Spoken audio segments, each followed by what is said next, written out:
কিছু ধরেন না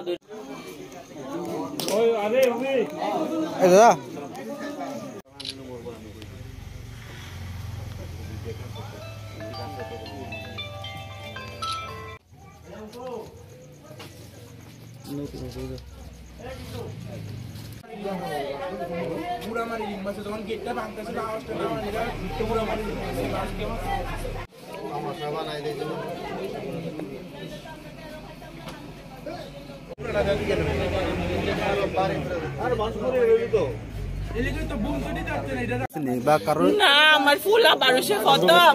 অন্ধকার তো লাইট গেছে কারেন্ট তো সে বন্ধ করে কে লাগাইতে পারে আমরা আইডিয়া হয়তো আমি তো বাবার বাড়িতে আইছি আমার তো কোনো আইডিয়া নাই এটা আমার বাবার বাড়ি আমি বেড়াইতে আইছি আমার কোনো আইডিয়া নাই কে লাগাইতে পারে আমার মা বাবা কোনো দিন কেউ ক্ষতি করছে না আপনারা পাড়ার বিজেপি বহুত বড় বড় আমার যেটা তারা আছে জিগান বলে কোনো দিন খারাপ করছে না তারা খারাপ করছে না জিগান কোনো দিন করছে না সরকার আওয়ানোর পরে আমার মাইলিয়া 5 বার বদলি হয়েছে মা কষ্ট করে করে আমরার ফেক সালা মা এই অটো দিয়ে আমরা 60 জনের সংসার চলে না আমার মা জ্বালা আজকে আমার সব শেষ আমার মা আমরা আর কয়দিন যাইবো আমার মাও তো শেষ নির্বাচন উত্তর ইভেন ইলেকশন রেজাল্ট হওয়ার পরে নতুন সরকার প্রতিষ্ঠিত হয়েছে আমরা ত্রিপুরাবাসী সবাই আনন্দিত এবং খুশি তবে এই খুশিটা আমাদের মধ্যে মাঝে মধ্যে একটু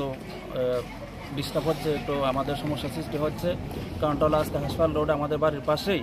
শ্যামল মজুমদার বাড়িতে কে বা কারা দুষ্কৃতিকারীরা হয়তো ঘরের দরজা ভেঙে গেট ভেঙে ওর বাড়িতে একটা অটো রিক্সা জ্বালিয়ে দিয়েছে এই সমস্ত ঘটনা প্রবাহ নির্বাচনের রেজাল্ট ঘোষণার পরে নতুন সরকার প্রতিষ্ঠিত হওয়ার পরেও বরাবরই ঘটে যাচ্ছে অতএব আমাদের এই সোনামুড়াবাসীর পক্ষ থেকে আমি এই ঘটনার নিন্দা জানাচ্ছি এবং এরকম পরিস্থিতি যাতে ত্রিপুরাতে কোথাও যাতে না হয় সেজন্য আমি সরকার বাহাদুরের দৃষ্টি আকর্ষণ করছি আপনারা এই বিষয়টা নিয়ে একটু চিন্তা করবেন এবং ভাববেন এবং আমরা যেভাবে শান্তিতে বসবাস করতে পারি সেটাই আপনারা পদক্ষেপ